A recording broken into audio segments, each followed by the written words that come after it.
All right, 97.7 Outlaw Radio FM listeners, you already know what time it is, and right here, right now, we actually have another legendary Lynch Mob member, and we got the one and only J-Dee right here, live on the line, man. How are you doing this evening? And I'm good, DJ Mortal. What's happening with you, homie? How everything going? And shout out to everybody in Ontario, Canada, and the whole Canuck gang. I gotta say, man, down here in Ontario, everything's good, man. Just dealing with that end of spring weather, man. I'm pretty sure because you already told me you know people out here in Ontario, man. So you know how the weather is, man. Always nonstop rain in June, man. But hopefully we're gonna get those clear skies soon. Yes, that's good, brother. But you know what? The rain gonna wash away the bullshit, and y'all gonna have a bomb summer. You know how summer is. Oh yeah, man. I look forward to summer every single year, man. Because I love that. I love the hot weather, man. I hate the snow. Hell yeah, Canada has the perfect summers too. But JD, I do know you're a very busy individual, man. So I'm gonna dive right into this interview, man. But I gotta take you back to the beginning of your amazing music career so far, man. And I have to know, man. As J-Dee the artist, man, what originally inspired you to actually get into the music industry initially? Well, two things in the two stages in my life I was inspired. In the first stage of my life, I think I had to be in the 6th grade, and I heard Rapper's Delight. I heard Big Bank Hank talk that shit, you know. And I was like, wow, I learned that record in like maybe 2 days because I heard it over and over and over. And I fell in love with it. And I remember my mother telling me it was going to be a fad, that rap would come and it would go. And I told her, nah, mama, you wrong about this shit right here. This shit is here, you know. And I fell in love with it again in 81, 82 when Run and DMC and Jam Master Jay, God bless his soul, rest his soul, dropped It's Like That, and that's the way it is. Right then, I told my mother, I said, I don't know when and how it's going to happen, but I'm going to make me a record. Because I fell in love with the shit. I found so many words of my own to replace their words with, and it was easy to rap over those instrumentals back in the day because every B-side was an instrumental. And I gotta say as well, man, it's crazy how individuals thought that like hip hop was one of those genres that's gonna come and go, man. But I bet you everybody that did say that and talked down upon hip hop, I bet you if they are still around today, they're definitely sitting back, shaking their head, being like, "Damn, man, I definitely misjudged that." Or they got wise and fucking cashed in off of it like the record labels did because they didn't believe in it in the beginning either. I got to say, a lot of the record labels back in the 90s, man, since I got into the music industry and, of course, into doing interviews with artists and whatnot, I've heard some horror stories on how a lot of these labels ripped individuals off, man. It's crazy how they would screw artists over like that, especially individuals that are bringing the money and making the money. Well, the thing is this, if you look at it, it's kind of stupid to poison your cash cow, you know. It's kind of stupid to turn your main artist into a dope fiend, you know, a drug addict. And a lot of labels did that to their artists. They turned them into drug addicts. So they ended up with their masters. They ended up owning their publishing. They ended up with all of that shit that should have been an artist. And then they just said, you know, screw them. One phase of music phased out. Another phase came. They thought rock and roll would play out. They thought jazz would play out. They thought jazz was music from the devil, just like they thought marijuana was the motherfucking devil's weed. You know, and now everybody has a different take on shit, but what they did see is that if you take hip-hop and you make it universal, the bag is so big. Listen to me, Brandon. The bag is so big when you make hip-hop universal that every walk of life has a fucking hip-hop culture in their country. Look at France. Look at Italy. Look at Amsterdam. Some of the best graffiti artists over there. Some of the best rappers over there. Some of the most conscious rappers over there. And I gotta say, I definitely agree with that, man. You know, there's a lot of amazing hip hop even today. Because I do know we got like obviously the trap music. I can't even put that under the same category of rap and hip hop in my personal opinion. So I just call it trap music. But we do still got some amazing conscious boom bap artists still in the music industry today. You just really got to dig for them. And that's true. And I'm glad you said that. I'm glad you had the courage to even say say that because I think people got this shit fucked up. I think that they think if you're not selling dope and if you're not born and raised in the trap, that you can't be an authentic artist, or that your artistry is somehow is invalidated. And I think that's bullshit, because if you want to know the truth, I was selling dope before I was making records. I was traveling from, Los Angeles across the United States, with rock cocaine during the 80s and the early 90s. So you can't tell me that the transition from that lifestyle into music wasn't one that I definitely needed, and it was one that really spoke to what everybody's goal and intentions were that were in the game. Get out, get into the music game, and kind of leave that lifestyle behind. But if you look at it today, if you don't embrace that lifestyle, then basically your artistry is invalidated. I think that's backwards. And I definitely agree as well. The one thing I hate about this trap music, man, is that everybody sounds the same, man. Like I'm gonna be honest. There's no way you can sit back and listen to trap music and be like, oh, this guy's different, or this guy's different. No, they all sound the same. They all sound like the same artist. And I never understood how individuals nowadays can decipher who the hell they're listening to. And you know what? Man, I would love to just sit back and pick your brain, bro. I would love to interview you, because I've been saying this for about the whole year that I've been home. Because I just got out last year, 420. And the whole year that I've been home, I'm not going to put the names of the artists out there, because I'm not dissing nobody or nothing like that. But I put 10 artists on the table, and I spun 10 individual singles, and not one of them motherfuckers had a distinctive sound. All of them mumble, all of them talking about cough syrup, codeine, dope pills, and shooting somebody. All of them are talking about bitch don't mean nothing to them. And I'm not saying that to cast some kind of aspersion on somebody, because we did it in the 90s. But I'm just saying that there is no distinction between the artists that are out there mumbling that bullshit over those raggedy-ass beats, bro. And I gotta say as well, man, I'm definitely glad to see that you're actually back home and whatnot as well, man. You know what I mean? The hip hop better be ready, because I already know you got some singles out, but I already know, man, people aren't even ready, I don't think, to hear what J-Dee has in store, man. I'm definitely excited to see what's next for you, man. I'm so glad to hear that you're back home. Well, the thing is this, bro, and thank you for welcoming me back. I have an EP out right now, and I don't think that Ontario has their hands on it, and it's called J-Dee's Revenge, Volume 1, Success is My Revenge, and it's out on all streaming platforms right now. I apologize for not getting you enough music in advance, because I have another single out right now that I want you to play, and I've been trying to leak everything. This is not yesterday's prices, bro, or not today's prices. I'm going to say some shit that I like Fat Joe said, Today's prices are yesterday's prices, but not today's prices. It's just not going to happen the same way it used to happen. And the music that I have right now, I'm about to smash some of this crap that's out here. And while we're actually on the topic of that, because I do know I actually had that album actually in our question list, but since we're on the topic of it, there's no point, going away from it and then coming back. So on April 20th of 2022, you actually released that album titled J-Dee's Revenge Volume 1, Success is My Revenge EP. I was wondering if you can tell our listeners a bit more about this particular project, and of course, where can we actually buy or stream ourselves a copy of that masterpiece today? It's out on all streaming platforms: Spotify, Apple Music, Google Play, everything you can think of, YouTube. It's out on every platform right now, bro. I released it for 2022 because that marked my first year home after serving 28 years in a California state prison system for a murder that I didn't commit back in 1993. It marks my return. It marks my evolution, as well as my affiliation with Cube again.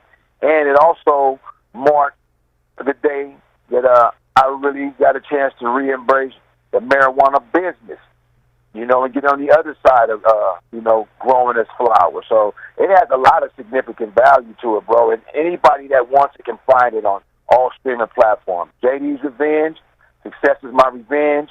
You Google J-Dee Lench Mob, it'll pop up. And the one thing I have to ask, because I do know obviously you spent many decades, unfortunately, behind bars. I don't want to get too deep into it, but the one thing I have to ask, because uh, was it a hard transition for you to actually come out and with all this social media and all this new technology? Like, was it a difficult transition going in the mid '90s, coming out in 2021? Like, was it really difficult for you to transition? Because I got to say, over the years, technology has just blown through the water, in my personal opinion. Well, it has, and I'm learning some shit about Web3 right now with Ice Cube, and that kind of technology is something that I'm very interested in.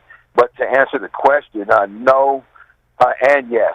Was I like shell shocked? No, I wasn't, because I made a lot of plans over the last 5, 6 years, 7 years, 8 years, familiarizing myself, with Microsoft Office, software programs, and on top of computer programs, becoming clerks inside of industries and shit like that inside the prison.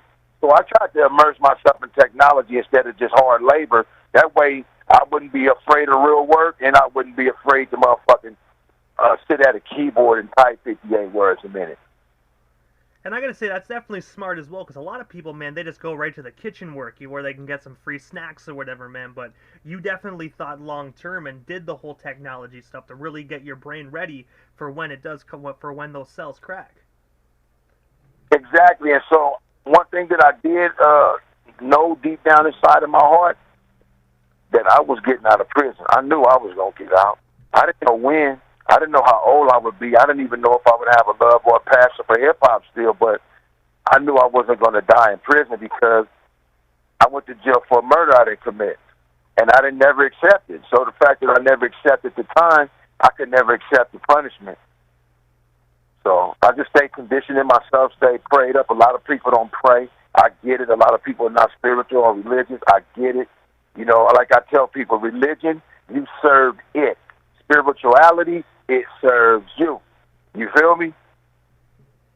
And I do know we're going back here a little bit, but as we already know, you're a member of the legendary West Coast group, the Lench Mob. I was wondering, man, what is the story behind this iconic group? And of course, how did you get connected with Ice Cube, and of course the other members as well? Well, J-Dee is an original fucking friend of Ice Cube's, period. And T-Bone and Ice Cube went to school together.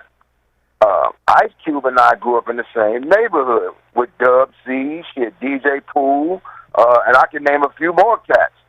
And Ice Cube's sister was like, my big homegirl from the neighborhood, because, she ran with some of the older homegirls.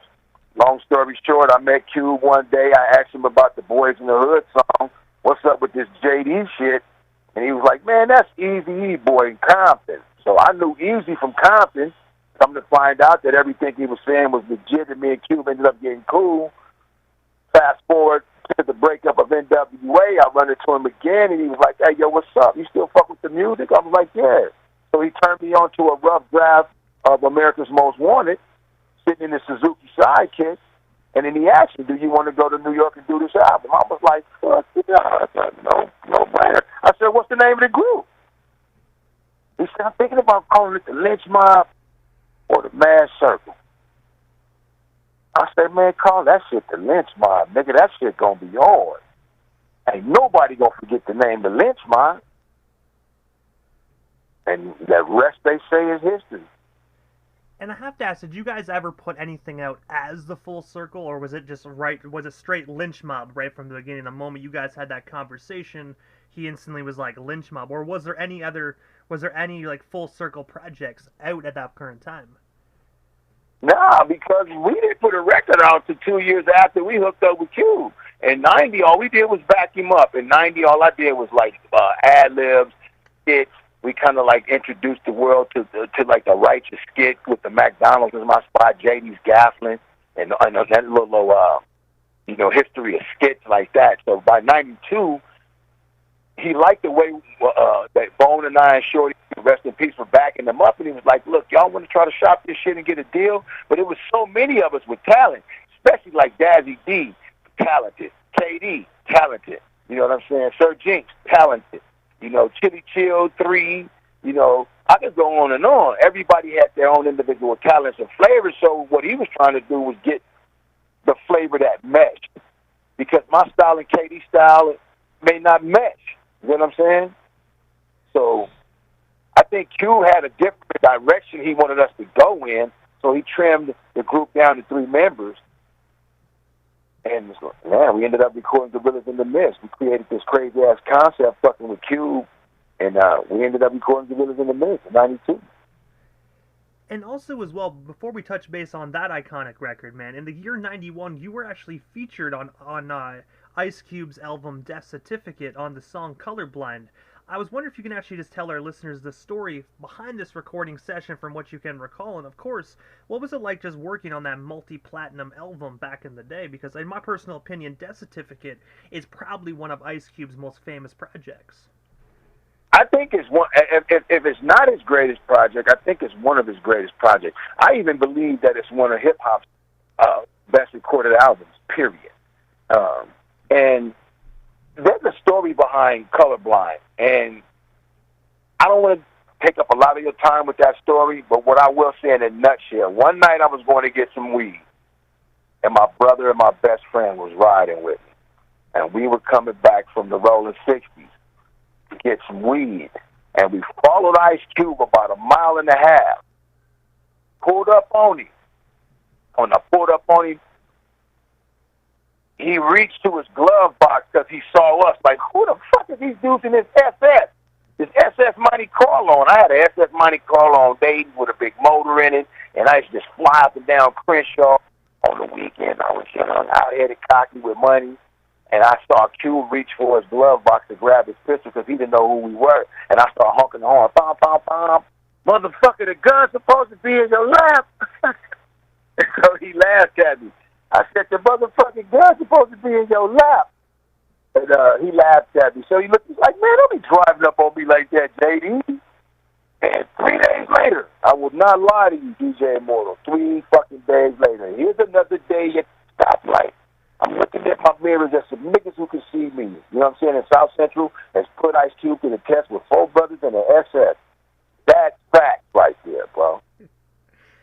And I gotta say as well, that song alone, man, is more personally one of my favorite joints off that record, man. Because you got the Mad Circle, you got King T, you got West Coast Cam, Deadly Threat, yourself, Ice Cube. I mean, like that one song for like 5 minutes straight is just jam packed with just West Coast legacies right there, West Coast legends. It is, and shout out to King T, and shout out to everybody you just named, especially Threat and Cam. You know, but he does have legends on there. He had Dub C, Coolio. You know, he got Cam talking shit about the judge. You better duck because the book is coming. You know, you better hand your car keys over to your woman because there ain't no sunshine where you headed, and this shit will drive you crazy if you let it. You know, it was the perfect time. It was the right social climate, if you will. The air was right, and the tension was right with change. And that's basically that prophecy is what I told that nigga it was. Q, this is prophetic right here. You literally fucking gave the narrative of the riots before they even kicked off. And also as well, the same year, you were actually featured on another amazing project. In '91, you were featured on Dub C and the Mad Circle's album titled Ain't a Damn Thing Changed on the song You Don't Work, You Don't Eat. I was wondering if you can actually tell us, how did that opportunity arise for you? And of course, what was it like just working alongside Dub C and the Mad Circle on this particular album? Well, Dub C and Crazy Tunes, rest in peace. They're my brothers. They're them brothers right there. Shout out to the whole Lench Mob period. We all family, but Dub C, Crazy Tunes, his brother, rest in peace. We all grew up like 5, 6 houses away from each other since we were children. You know, my grandmother's house was like 4, 5, 6 houses away from Dub C. One day, Dub was telling me that he got a deal. He got the deal with Cube. The deal was with Priority, I believe, at the time. And he wanted me to jump on this song. And I told Dub, man, I'll jump on that motherfucker. He's like, well, what are you going to charge me? I said, buy me some weed. And he bought me an ounce of weed, bro. This is the honest. Me and Dub C talked about this 2 weeks ago as he drove back to L.A. to the set of Snowfall. And we talked about this 2 weeks ago. He gave me $500 for an ounce of weed, and I signed on a yellow legal tab This was my payment. You can have the publishing. I don't want shit from Dub C. Calhoun after this. This was enough for me. I thanked him for just letting me rap on the motherfucker. I told him, you didn't have to give me anything. But he gave me, I said, just buy me some weed. Buy me some weed so I can rap on that motherfucker smoking some weed. And he bought me an ounce of bud, bro. I got the ounce of bud from B-Real. I gotta say that must be some good, must have been some good dope as well, man. If it came from B-Real, it must have definitely sent you to Cloud 9. I got that shit from B-Real. I swear I did, because I was fucking with them real heavy in '91. B-Real, Sin Dog, Mellow Mayonnaise, Muggs, the old buddy RC, and fucking Ken G. You know, that's the motherfucker, man. They were all on the deck, bro. We were all. I was learning what the stoner life is about. And I have to ask as well, J-Dee, because I do know obviously this was back in the day, like, and obviously, you know, you didn't see the success of the album right away because you guys were recording it. After quite a few years, did you ever kind of like regret that you got weed for that, or were you just kind of like, man, you know what, that was some good weed, it was worth it? No. As far as Dub C goes, I wouldn't have never charged him. I don't care if he made $10 million off of it. I wouldn't have never charged Dub C to do a song. And that was his first album, as you know, separating from Low Profile, and him and Aladdin, you know, going their separate ways. He put that group together with Coolio and his brother, and my homie Big G, rest in peace.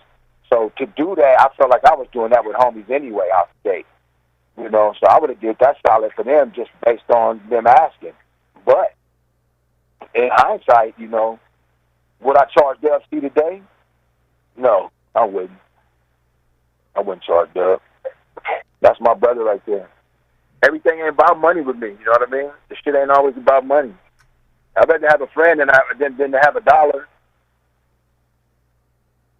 And also as well, September 22nd of 1992, the Lench Mob released their debut album titled Gorillas in the Mist. I was wondering if you can actually tell our listeners a story behind this iconic album. And of course, what was it like just being in the studio recording this project? Because I gotta say, this is probably one of my favorite Lench Mob records ever, man. You know what I mean? I love Planet of the Apes, but when it comes to Gorilla in the Mist, that's definitely my go-to album to sit back and vibe to. I mean, to say that I wasn't nervous would be a lie. You know, everything was kind of thrusted upon our shoulders, and the world was, and not even the world. It was motherfuckers inside the circle waiting for us to fail. And you know, the rumors got circulating. You know, people talk behind your back, and then that record ain't gonna sell. Them niggas ain't gonna go. Bro, we went in there and worked our ass off. We didn't have a whole bunch of fucking around. We didn't waste studio time. We didn't waste money. We didn't have parties. We didn't have get high sessions. Ice Cube made us go in there motherfucking work. We churned out 10 motherfucking songs. And the experience that I got from him is that I learned what a bar was. I learned how to structure a verse. I learned how to write a hook. I learned how to create something that I've never forgotten since the day I learned it from him. So that experience is priceless. That kind of teaching is priceless. That kind of camaraderie inside of that tight space with so many people against us was priceless, because what happened was we shipped gold. We shipped gold. We were 500,000 units certified out the gate before they even hit retailers. So I was ecstatic. And also as well, the one thing I have to ask, 'cause I brought this up to 3 there last night, about how just the name of the album was actually a reference to a comment made by a police officer who had arrested Rodney King. I was wondering if you can actually tell us a bit more about that, and how did you guys put your own twist on that name?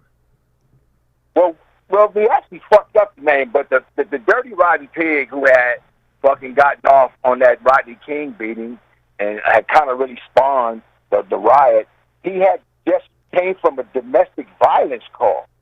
And this motherfucker said that the 2 people that he was trying to calm down and send to their respective corners were like 2 gorillas in the mist.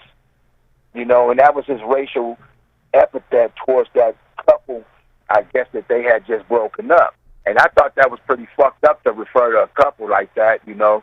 So what we did was turned it around on some Che Guevara shit and went from, you know, the primate gorilla, you know what I'm saying, to the urban guerrilla, to a militant. You know, and now we're going to be in the midst. You know what I'm saying? We got this in the midst of. It should have been MIDST. We fucked it up. A lot of people don't make that statement and rectify that or clarify that, but we fucked it up. It should have been MIDST in the midst of all this shit that was going on. But we end up in the midst because we end up shooting the goddamn album cover in the fake Amazon rainforest in Griffith Park in L.A. and it turned out dope as fuck. Hey, but you know what? It definitely worked out for you guys. You guys put your own twist on it. I gotta say, still to today is probably one of the most influential, most thought about West Coast albums in all the West Coast hip hop, man, in my personal opinion. So you guys definitely did something right. Even though you guys messed up on the name, you guys definitely did it right. That's true. Hey, I was talking to QD3 day before yesterday. And he told me, he said, man, you were one of my favorite rappers. You were my favorite rapper in the 90s. You was my road. He said, you were my road dog. We hung out like a motherfucker. And QD3 was my boy. I used to work with him and was working on a solo record on the side of Planet of the Apes because I was trying to go ahead and do what Scarface had did and kind of make my transition into a solo artist, you know, and stop splitting this pie three ways because I got tired of splitting the pie three ways, you know. So, like I said, QD3 was telling me the other day, man, he said he remembered those times and how Gorillas in the Mist was like really his favorite record at the time. And before we move off the topic of this record, because obviously the self-titled song "Gorillas in the Mist," your guys' music video for that, because when you said a few moments ago how, you know, the album cover and whatnot was filmed in like a fake rainforest in Los Angeles, I have to ask, was that music video filmed in the same rainforest as you guys did the album cover? Because I gotta say, that music video made you feel like you guys were actually in the rainforest, like being hunted down by a sniper. Hey, this shit is crazy. No, it wasn't in the same rainforest we shot the album, Brandon. But what we did do, we found this ranch, and it was called Posa Rosa Ranch. And I know a lot of people don't even remember this. I got like a crazy ass bomb memory, so people get mad at me for knowing so much and remembering shit. But the place was called Posa Rosa Ranch, and it was right off Soledad Canyon. It was out there in like what they call Canyon Country in Lancaster and Palmdale, out there in L.A. County. And it was a Class 3 fire area. It was bone dry. You know, you couldn't smoke. We had to go through 2 hours worth of fucking fire instructions. We were so far off the road that if a brush fire jumped off, we would probably be trapped in that motherfucker before we got help. So it was thick, bro. It was it was bad. I didn't like it. It definitely sounded like you had to go through a lot of hoops and hurdles just to actually get that music video done, man. Realistically, you guys shouldn't have had to go through that much just to actually film a music video, in my personal opinion. Well, back then, you know, you had crazy budget. You know, this is the beginning of the crazy budget. You know, and that video at the time was $257,000, bro. That was $257,000. Mark Revoy got out of our ass, you know what I mean? And I guess he was in cahoots with Sylvia Rhone and the record label in New York, because them motherfuckers got plenty of money out of us. $250,000, I don't think it was worth it. But I tell you what, the video was timeless.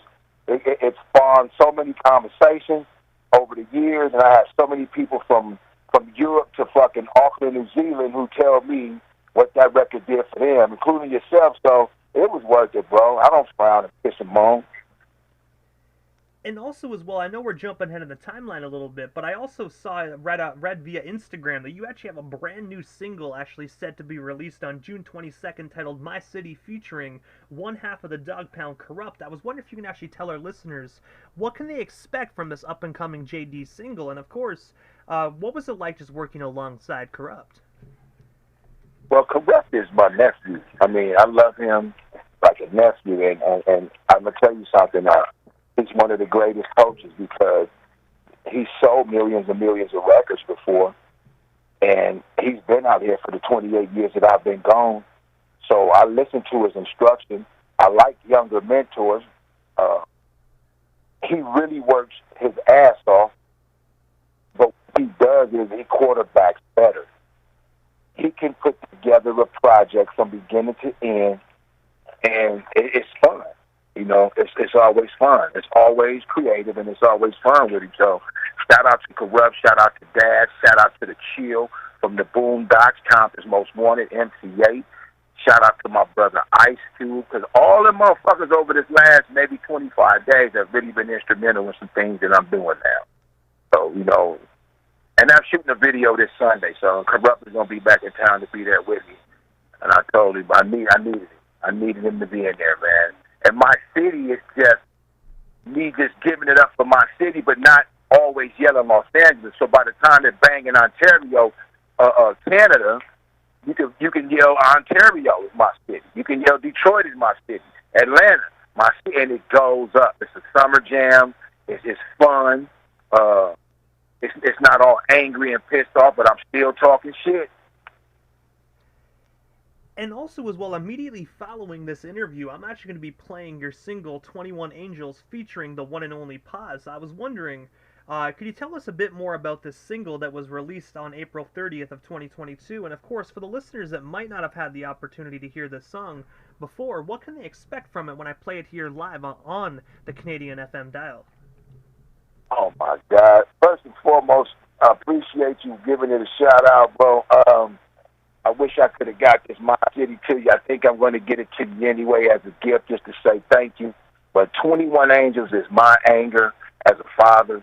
21 Angels is my last straw with the fucking United States government just doing whatever they want to do every time a child is murdered, and they want to use, you know, fingers to point across the aisle and say it's the Republicans' fault. They want to say it's the Democrats' fault. It wants to say it's the gun manufacturer's fault. No, it's greed's fault. You know, if he wasn't so fucking greedy, then you can give the treatment to the children who need it. If he wasn't so fucking greedy, then everybody wouldn't have to work 3 fucking jobs to have a simple fucking lifestyle. If he wasn't so fucking greedy, he would make gas $7.25 an hour. You know, I mean $7.25 a gallon. I mean, I'm just fed up with every time it happens. It's just this fake narrative that takes place. We're going to do gun reform, and we're going to do this, and we're going to put these ribbons and these flowers up. Fuck that.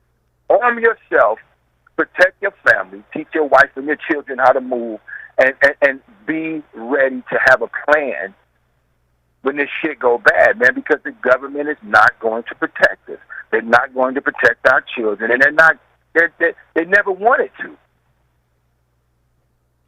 And I gotta say, I definitely agree, man, especially with that gas statement, man. Even in Canada, the gas is freaking ridiculous, man. Like, it costs a hell of a lot just to actually fill my 4-cylinder car, man. I used to be able to fill that shit on like $40. Now it's like 120, man. It's ridiculous.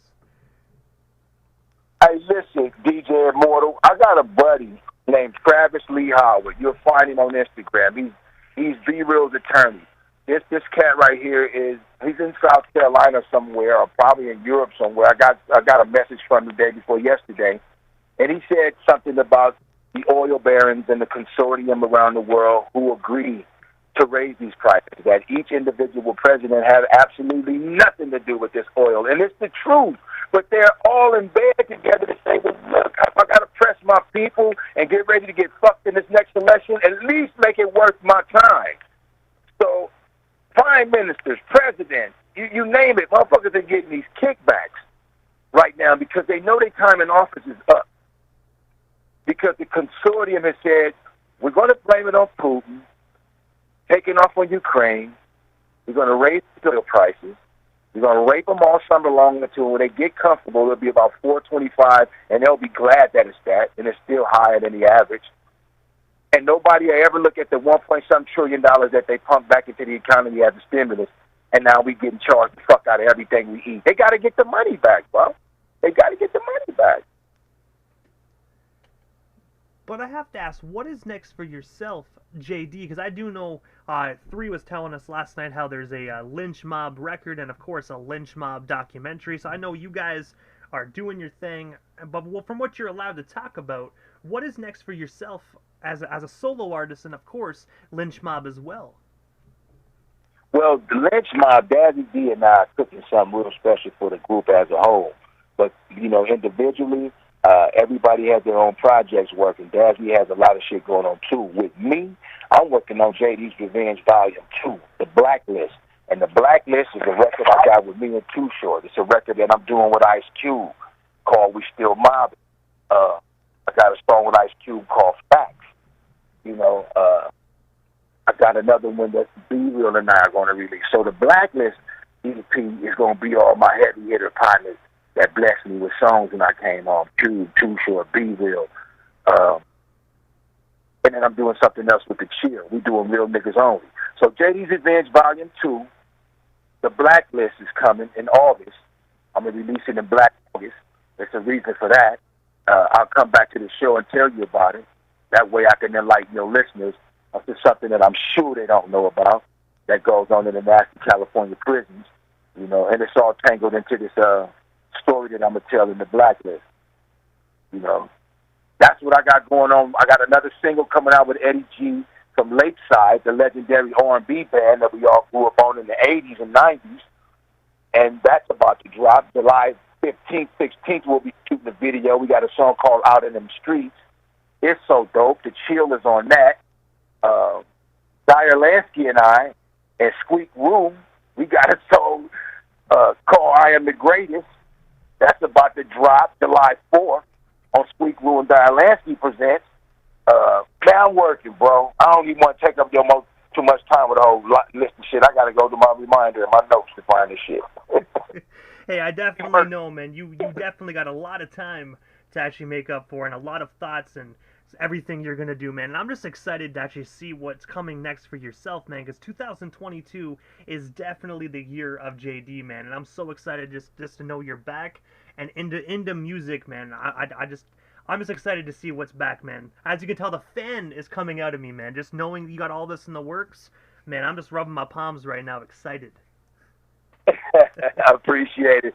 Hey, before you go on, before I leave, I got to give a shout-out to my beautiful wife, man, for putting up with my shit and helping me get home, helping me get back to my family, my daughters, and helping me get back to this gift that I was given from a man above, you know. I didn't want to rap too much when I was in prison, bro. I didn't give a fuck about rapping. I started writing books because these niggas wouldn't let me leak music. They wouldn't let me leak music. I was trying to leak music from prison like my boy X-Rated. But they wouldn't let me leak music. It was a lot of mic blocking in Los Angeles. So you know what I did? I started writing urban novels because I started seeing a lot of little brothers and a lot of Hispanic brothers and a lot of little young, you know, hip-hop white cats in prison reading these urban novels. And they were all based like in New York, Boston, D.C.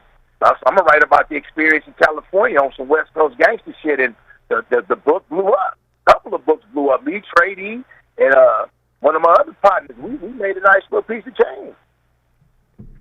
So I'm going to keep writing, bro. I got another book coming out called Creole Rose, and it's about a sister raised by these two drug-addicted war veterans in Afghanistan.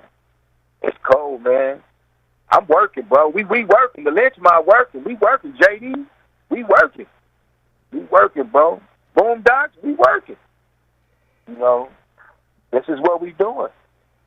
Dazzy D, he working, bro. Every day, it got to be about work. And on the weekends, we can make it about family and vacation. And then come Monday, we got to make it about work.